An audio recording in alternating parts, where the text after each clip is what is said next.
Hello everyone. आज 7 जून को मेरे प्रोजेक्ट जेल्फ का फर्स्ट फेज़ पूरा हो चुका है।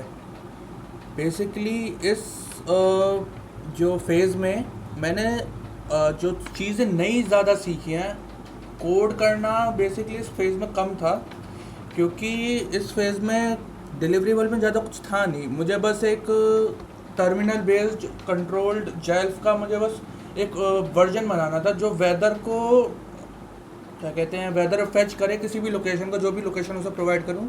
लाइक मैं दिखाता हूँ, फिर मैं बताता हूँ आगे आगे वाले फेज़ में क्या होगा। एंड बेसिकली पहली बात तो ये मेरी वीडियो लिंक्डइन के लिए है, ये मेरे यूट्यूब के लिए नहीं है। वीडियो लिंक्डइन पे डालूंगा, यूट्यूब पे मैं डाल ही दूंगा जस्ट फॉर फन पर्पज़। तो पहले दिखाता हूँ मैं टर्मिनल लाइक जेल्फ। अब इससे वेदर फेच वेदर, अब कोई भी pin code location like chat GPT से लेते हैं। मैंने पहले इस पर टेस्ट करके देखा है, तो ये जर्मनी का एक पोस्टल कोड है, इसको यूज़ करके देखते हैं। 10115 डैश कंट्री डी। ये देखो, ये आ गया कंट्री इज़ माइट, टेम्परेचर उसका इतना है, ह्यूमिडिटी इतनी है, क्लाउडी कंडीशन है, और डिस्क्रिप्शन ये है। कोई और लोकेशन का भी देखते हैं।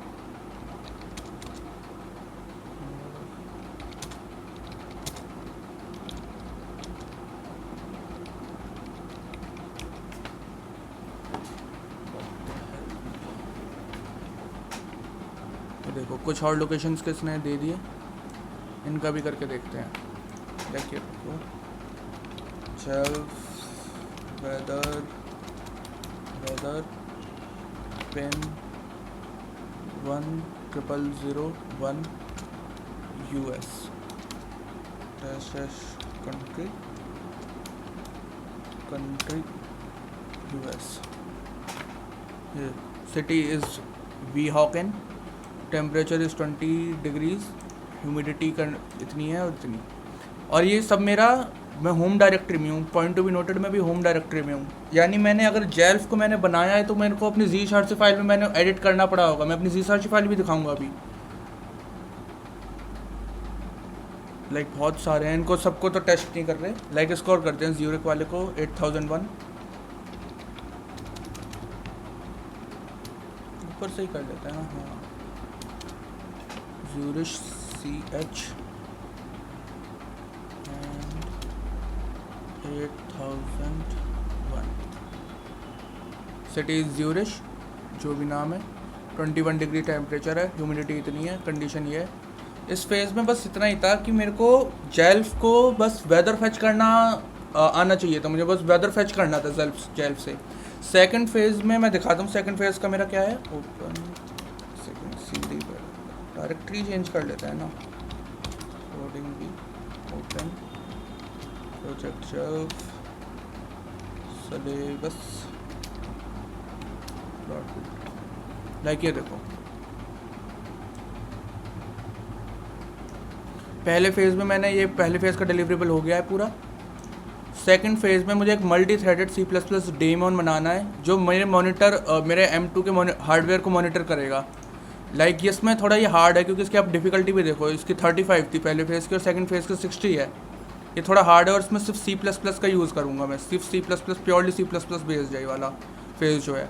पहले फेज़ में फिर भी पाइथन था और C++ की सिर्फ लर्निंग थी। मैं बताऊंगा मैंने क्या क्या सीखा अभी C++ में। और बेसिकली जो ये मेरा प्रोजेक्ट है पाइथन बेस्ड है। और थर्ड फेज़ में मैं इंटीग्रेट हो जाएंगे, like voice loop, whisper.cpp, llama.cpp और न्यूरल इंजन, इनको चलाना सीखूंगा। ये C++ प्लस पाइथन दोनों हैं इसमें, और ये इसकी डिफ़िकल्टी भी बहुत अच्छी है। लाइक इस फेज़ 2 का मैं दिखाता हूँ अभी। फेज़ 1 में मैंने पहली बात तो मैंने जीश के बेसिक सीखे हैं, लाइक कैसे मैं अपनी जी शार्सी फाइल को एडिट कर सकता हूँ, जी शार्सी फाइल। फिर क्लैंग कंपाइलर का मैंने डॉक्यूमेंटेशन पढ़ा है, लाइक कौन कौन से डिफरेंट काइंड ऑफ फ्लैग्स होते हैं, उनका क्या क्या यूज़ कर सकते हैं हम, और जो भी CMake का मैंने बारे में सीखा है। और निंजा जो जनरेटर है हमारा CMake का, उसका यूज़ करना सीखा है कि मैं कैसे CMake का निंजा को as default CMake generator use कर सकता हूँ। फिर LLDB के बारे में मैंने LLDB के बारे में सीखा है, LLDB सीखी है, LLDB डीबगर का यूज़ करना सीखा है basically, like how to set break points, print variable values, step through memory, etcetera etcetera. फिर Z में मैंने एलियास बनाने सीखे हैं। लाइक ये तो इसी का पार्ट था, ये अलग से इसमें ऐसे लिख रखा है, लेकिन इसी का पार्ट था जीश बेसिक्स का, कि जीश की थोड़ी कोड, जीश प्रोग्रामिंग, थोड़ी जीश स्क्रिप्टिंग वगैरह वगैरह। फिर सेकंड पार्ट में मेमोरी मैनेजमेंट का पार्ट था, इसको बस सीखना था, इसमें मेरे को कुछ बनाना नहीं था। इसमें C++ की मैंने मेमोरी मैनेजमेंट सीखा। लाइक कौन C++ में तीन तरह की मेमोरीज होती हैं, like stack memory, static memory and heap memory. Stack and static को तो कंपाइलर ऑटोमेटिकली हैंडल कर लेता है, एंड हीप मेमोरी को मैनेज कैसे करते हैं हम।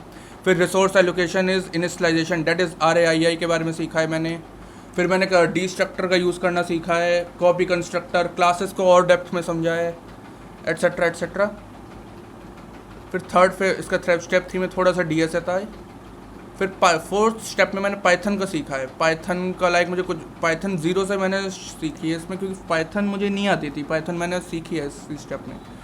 फिर स्टेप 5 में मैंने पाइथन का जो क्या कहते हैं रिक्वेस्ट मॉड्यूल है, रिक्वेस्ट मॉड्यूल को यूज़ करना सीखा है। एंड स्टेप 6 में मैंने इन सब चीज़ों को एक साथ मिलाया है जो पाइथन में जितनी भी सीखी, एंड डिलीवरेबल तैयार करा है फेज़ 1 का। इसमें C++ का कोई काम नहीं है, C++ का काम इज़ इन फेज़ 2, जब मैं डेमॉन बनाऊंगा जो मेरे M2 हार्डवेयर को एनालाइज करेगा। इसमें देख भी सकते हैं, लाइक मैं स्टेप 1 में OS फंडामेंटल सीखूंगा, प्रोसेसेस, डेमॉन प्रोसेस क्या होता है, डेमॉन होता क्या है basically, POSIX threads, standard mutex, standard condition variable, semaphores, deadlocks, etcetera etcetera, ये सब चीज़ें सीखूंगा। फिर एप्पल की जो खुद की API है, एप्पल की API that is IOKit framework and objective C++ and Apple script and launch seed जो भी है ये, इन चारों चीज़ों को लाइक फेज़ 2 में सीखूंगा मैं। बेसिकली इस फेज़ में मैं M2 के लिए, अपने मैकबुक M2 के लिए एक डेमॉन प्रोसेस बनाऊंगा जो लैपटॉप के चालू होते ही चालू हो जाएगा और हमारे लॉग फाइल तैयार करेगा। जो भी मैं उसको काम दूंगा डेमॉन प्रोसेस को, उसकी लॉग फाइल तैयार करता रहेगा at equal interval of time. Like 15 minute का डाल दे तो 15 मिनट के बाद लॉग फाइल अपडेट करता जाएगा। इस फेज़ में तो नहीं है। एंड थर्ड फेज़ में मैं C++ और पाइथन को एक साथ लाऊंगा, एंड उसमें लामा का यूज़ करना सीखूंगा। जो भी है फेज़ 3 तो बात की बात है। आई थिंक फेज़ 2 में लाइक मेरा फेज़ 2 आई थिंक सितंबर तक पूरा हो जाएगा, सितंबर तक फेज़ 2 पूरा हो जाएगा। Then I will be uploading video for that also. तो मैं अपनी Z फाइल का दिखाता हूँ। मैंने Z फाइल में क्या करा है, ओपन VS Z, ये मेरी Z फाइल है। इसमें ये मेरा होम ब्रू का है, ये मैंने होम ब्रू इंस्टॉल कर रखा है ना अपने में। तो होम ब्रू के लिए मैंने लगा रखा है, जिसको नहीं पता होम ब्रू इज़ लाइक जो मैकबुक यूज़र्स होंगे उनको तो पता होगा कि लाइक कुछ भी हम होम ब्रू से कुछ भी डाउनलोड कर सकते हैं बिना एप्लीकेशंस को छुए। लाइक अपने सफारी को या हमारे पास जो ऐप स्टोर है, ऐप स्टोर को बिना छुए हम कुछ भी एप्लीकेशन डाउनलोड कर सकते हैं, कोई भी सर्विस डाउनलोड कर सकते हैं होम ब्रू पे से, जो भी होम ब्रू पे अवेलेबल होती है। लाइक फॉर एग्जांपल अगर मुझे व्हाट्सअप डाउनलोड करना है तो मैं क्या करूँगा, इंस्टॉल ब्रू इंस्टॉल --कास्क, फिर यहाँ पे कोड्स के अंदर नाम दे दूँगा जैसे व्हाट्सएप। और अगर मैं इसे अपने टर्मिनल पर रन करूँगा इसी सेम कमांड को तो व्हाट्सएप इंस्टॉल हो जाएगा। मेरे पास ऑलरेडी इंस्टॉल्ड है तो मैं दिखा नहीं रहा उसे, लेकिन इसी से हम कोई भी बिना टर्मिनल छोड़े किसी भी एप्लीकेशन या सर्विस को डाउनलोड कर सकते हैं। फिर मैंने अपने खुद के ये तो मैंने पाथ वेरिएबल जो है अपना एनवायरनमेंट वेरिएबल जो होता है उसको मैंने अपडेट किया है होम ब्रू का, ताकि होम ब्रू को पहले प्रेफरेंस मिले। होम ब्रू पे अगर कुछ भी डाउनलोड है तो उसे पहले प्रेफरेंस मिले ऑलरेडी एग्जिस्टिंग पाथ से। फिर मैंने खुद के ये 2 एनवायरनमेंट वेरिएबल बनाए हैं और ये फिर मेरे खुद की फिर बाकी की स्क्रिप्टिंग भी है मेरी इसमें। लाइक इसमें ये जेल्फ ये बेसिकली काम कर रहा है वहाँ पे जब मैं रन करता हूँ कमांड को। जेल्फ क्या करता है, जब भी मैं रन करता हूँ तो पहले मेरे एनवायरनमेंट वेरिएबल को एक्टिवेट कर देता है ये, सॉरी एनवायरनमेंट वेरिएबल नहीं, वर्चुअल एनवायरनमेंट को एक्टिवेट कर देता है ये। फिर मेरा कोड रन होता है, पाइथन का जो मेरा कोड है जो हैंडल कर रहा है मेरे काम को, और फिर ये डीएक्टिवेट कमांड जो है मेरे वर्चुअल एनवायरनमेंट को डीएक्टिवेट कर देता है। This is the working behind this. मैं पाइथन जो मेरी ये फाइल है मैं इसको अगले किसी और वीडियो में दिखाऊंगा। लाइक व्हाट आई डिड, मैंने कौन कौन से मॉड्यूल्स का यूज़ किया है। बेसिकली 2 ही मॉड्यूल का यूज़ किया है, that is first is request module, second is argparse. तो so this is like phase 1 का डिलीवरेबल। और फिर आई विल बी अपडेटिंग जो भी मैं नई चीज़ें सीखूँगा। Thank you for watching.